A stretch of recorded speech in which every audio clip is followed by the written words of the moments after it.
Well, hello, and welcome to Quality Matters, the pilot program for Mount St. Mary College, the business division. To begin, Kristin Della Sala and I would like to thank you for your willingness to participate in this pilot program. It's really exciting for us and important work, so thank you. I'm going to have Kristin actually jump in and introduce herself and give you a little information, and then I will come back. Kristin? Hello, my name is Kristin Della Sala, and I am the Director of Online Learning in the Office of Online Learning at Mount St. Mary College. I manage and oversee the development and implementation of adult hybrid online programs and courses. I have taught fully online, blended online, and hybrid online courses and face-to-face courses to over 1,500 students since 2005 at Marist College, SUNY IT, SUNY Orange, and SUNY Ulster. I have led and designed over 50 courses in the areas of medicine, nursing, business, and social science. I have also built and redesigned over 100 courses in the areas of food and culture, culinary skill building, and professional development at the Culinary Institute of America and Cornell University Cooperative Extension. I am a certified Quality Matters peer reviewer, and I have professional certificates in adult learning and leadership. And I have extensive knowledge and experience working with learning management systems such as Moodle, as well as Blackboard and Angel. I hold a master's degree from Columbia University, and I am pursuing a PhD in curriculum and development and instruction. I'm very excited about the opportunity to share with you what I know about effective online course design and development. So welcome and thank you. Right. Thanks, Kristin. So you see, you're in very, very good hands. Kristin has a lot of expertise, and we're both, I think, in the right place at the right time, and we're really looking forward to working with you. So again, my name is Maria Minichiello, and I'm the Executive Director of Online and Adult Learning at Mount St. Mary College. I just started this new position in August. Just a little bio about me. I earned a Doctor of Arts in Educational Leadership from Franklin Pierce University. I have an MS in Management from Antioch, New England University. I also completed a Certificate of Graduate Studies in Arts, Leadership, and Learning, and I have a BA in Interdisciplinary Studies at Plymouth State University in New Hampshire. I have many years of experience in education. I've served as the director of a continuing education center. I have been teaching undergraduate, graduate, and adult students in both traditional bricks and mortar, in hybrid and online environments. I've also been an administrator in public education. I created and implemented hybrid instruction training for adjunct faculty with great success in my previous role as a director of continuing education. I'm really looking forward to working with all of you, and I thank you for your collaboration and cooperation in this pilot. So what is Quality Matters, or QM? That's what we'll be referring to it. It's a national benchmark for online course design, and it's a subscription service which provides a rubric and a process that academic institutions use for quality assurance and continuous improvement of specifically online courses. QM is a leader in quality assurance for online education and has received national recognition for its peer-based approach and continuous improvement in online education and student learning. QM subscribers include community and technical colleges, colleges and universities, K through 12 schools and systems, and other academic institutions. QM has a very good reputation, and when you learn more about how it works, you will see why. So there are four underlying principles of QM, and the first is continuous. It is a tool to use for continuous quality improvement. And that's very simply stated, but really covers it. The underlying principles, again, the second is centered. It is centered on research, student learning, and quality. The QM rubric is based on national standards of best practices and instructional design principles. The QM rubric ensures that students have the best possible learning environment. The QM review process is collegial. It is designed as a faculty-driven peer review process and is not meant to be evaluative or judgmental. And again, that's really important. The tool is not meant to pass judgment. It's an evaluation. It's diagnostic and collegial. In this pilot, you will not be engaged in peer review as it's meant to be, but instead, in this particular pilot, Kristin and I will be reviewing your course preparation and providing you with the QM feedback. And if the pilot goes well, and we anticipate that it will, and it's well received by you and others, we hope to implement it as a peer review process here at Mount St. Mary College. The QM is collaborative in that it identifies evidence found in the course rather than personal preference of an individual reviewer. It provides flexible options, and when administered in its origin, there is a review team who provide the feedback. It is a collaborative process toward course improvement. QM is collaborative in that it identifies evidence found in the course rather than, again, personal preference of the individual reviewer. It provides flexible options, and when administered in its origin, there is a review team who provide the feedback. And it's really collaborative process towards course improvement. Who's using QM? Again, QM's a very good tool and has a good reputation. It is used in many institutions of higher education in an effort to assure quality and continuous improvement in the online learning environment. And you can certainly learn a lot more about it by visiting the website, which has been provided to you here on this page. You should be able to just click on this and it should take you right to the website. Why use QM? The principles that embody QM include the improvement of student learning outcomes and student retention in online courses. It ensures that there is an integration of new technologies in the online learning environment. It's an efficient use of instructional resources and ensures continuous improvement in online and hybrid courses through ongoing faculty development. How does the rubric work? The QM rubric consists of 8 general standards and 40 specific standards. And you'll see this. We're just giving you sort of an overview at this particular juncture. There are essential standards that must be met to earn QM recognition or to be considered as providing the best possible online learning experience for the student. A closer look at the rubric itself will make this clearer. Here are the 8 general standards, and they include the course overview and introduction, which you know is important to establish for online learning. That's really the very first thing you need to do is make sure that your online students are navigating the course. So they first must learn to navigate before moving ahead with the learning content. The second is the learning objectives. Third is assessment and measurement. And fourth is instructional materials. We know that learner interaction and engagement is really essential to an online class, as well as course technology, learner support, and accessibility. So these are the 8 general standards found in QM.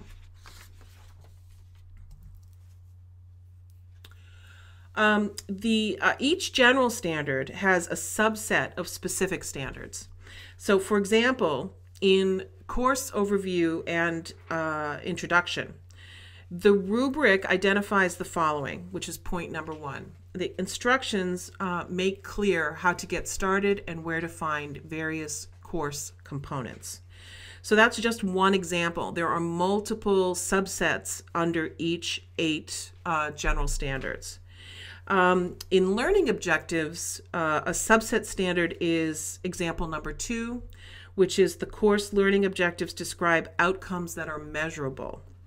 In assessment and measurement, the first the first standard, number 3, the types of assessments selected measure the stated learning objectives and are consistent with course activities and resources, and so on. This is just to give you a very quick snapshot of what this looks like.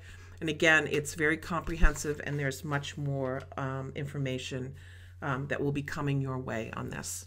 And now I'm going to pass this over to Kristin so she can talk to you for a little bit.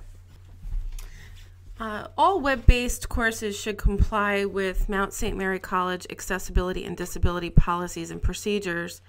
In the absence of an institutional policy, for example, courses should comply with Section 508 of the Rehabilitation Act of 1973 and Web Content Accessibility Guidelines, WCAG. In the following, you will see the 4 subsections of the accessibility item number 8 of Quality Matters. All hybrid and fully online courses should adhere to these criteria, which are that the course employs accessible technologies and provides guidance on how to obtain accommodation. The course contains equivalent alternatives to auditory and visual content. The course design facilitates readability and minimizes distractions. And the course design accommodates the use of assistive technologies. Alternative means of accessing course information should be provided for the vision or hearing impaired learner. Examples include using equivalent textual representation of images or adding audio to enhance textual instructions. In the example in front of you, this instructor has chosen to add an audio introduction to orient his students to Module 1 of his business course in developing leadership skills. This audio component allows students who prefer to hear instructions to be successful in the course. Students with different learning styles now have the ability to hear and read what this module will entail. Meaningful interaction between the instructor and the learners, among learners, and between learners and course materials is employed to motivate learners and foster intellectual commitment and personal development. In item 5 of Quality Matters, it states that all hybrid and fully online courses should have activities that promote the achievement of the stated learning objectives. Learning activities should also foster instructor-student, content-student, and if appropriate to the course, student-student interaction. Clear standards should be set for instructor responsiveness and availability, for example, turnaround time for email and grade postings. And the requirements for student interaction are clearly articulated in the course.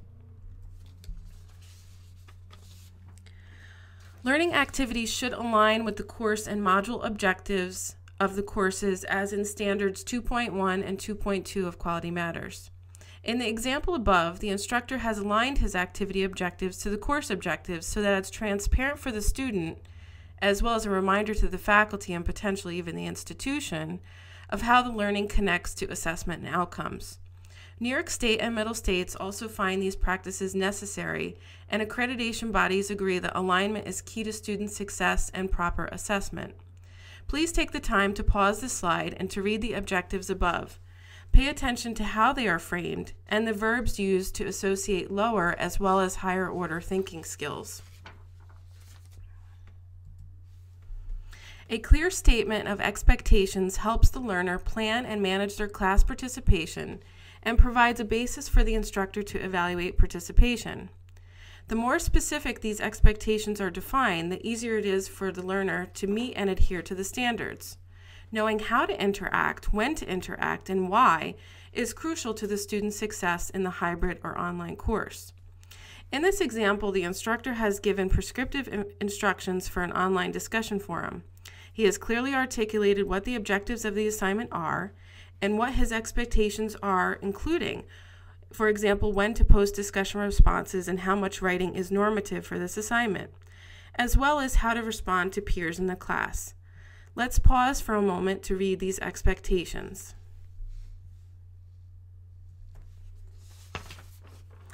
The Quality Matters rubric specifically focuses on course design rather than on course delivery or course academic content. For the purposes of this review, we will consider the faculty's role in the forethought and planning of the course, as well as the creation, assembly, and layout of instructions and course components. Okay, so I'm going to talk a little bit about the approach and the process.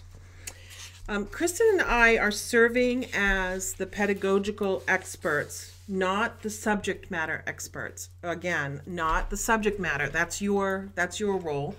But we're going to help and serve as pedagogical experts for this pilot program for the January to March 2013 and the March to May 2013 hybrid business courses, which you are all responsible for teaching.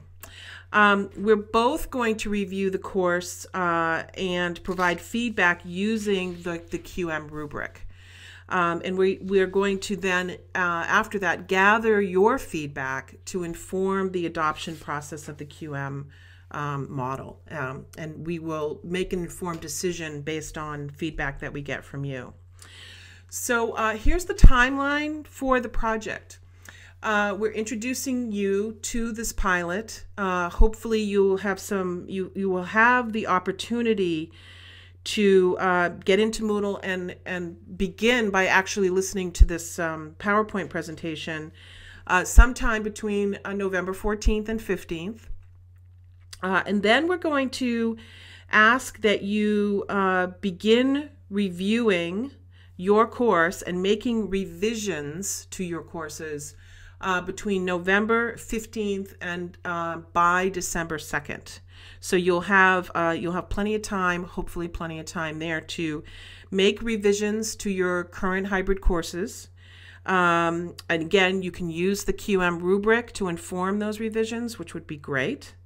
And then we ask that you have those first set of revisions done by Sunday, December 2nd. And then Kristin and I are going to spend 2 days, or actually 3 days, December 3rd through the 5th, using the QM rubric and reviewing your courses and providing you with very specific feedback, again, using the QM rubric. We will be very specifically concentrating on those things that have been identified in that rubric. And then we'll send that back to you, ask you to make additional revisions based on the feedback. So we're going to give you from December 6th through the 16th to do that. And then we'll make a second review. And we anticipate this won't take long at all, but that Kristin and I will make the second review between December 17th and the 23rd. And again, provide you with final feedback based on the QM rubric. Give it back to you by the 23rd, and then you will have from the 23rd until your course actually goes live, which is on January 14th, which is when the course term starts. And hopefully this will help. The whole idea here is that it's going to help you improve your course content, and that you'll like the rubric and will, again, adopt it, hopefully. Outcomes. We will be the success of this program will be determined with your feedback. So we'll be sending out a survey asking for your input in terms of the whole process, and then we can anticipate that we'll hopefully get institutional approval if the survey results and the feedback is positive. And then we will move into institutional adoption of QM. Final thoughts. So in this particular Moodle course, we are providing you with some great resources for QM. We're also providing you with a discussion forum, and we're going to ask that you actively participate in the discussion forum, particularly together, so that you can pose questions, ask questions, and you can share ideas, resources, suggestions, and certainly best practices, because many of you have already demonstrated that you have some really terrific ideas that you've already implemented in some of your courses. And if you want to share that, or if you see things that you want to learn more about, we can certainly help you with that. And I just want to reinforce that we're here as a resource for you. So if you find things that you want to do that you don't know how to do, we can certainly help you with that.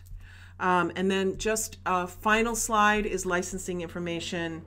Quality Matters is a licensed product, and we are using this product again as a pilot, and we haven't officially subscribed to this. So please know going forward that we're not advertising or promoting that we're using Quality Matters at the institutional level, because we are piloting the program right now. So if you have any questions or concerns, please feel free to contact Kristin and I directly, and we'll be in and out of the Moodle course checking on your activity and certainly responding to questions or concerns posted in the discussion forum. So thank you very much. We look forward to working with you.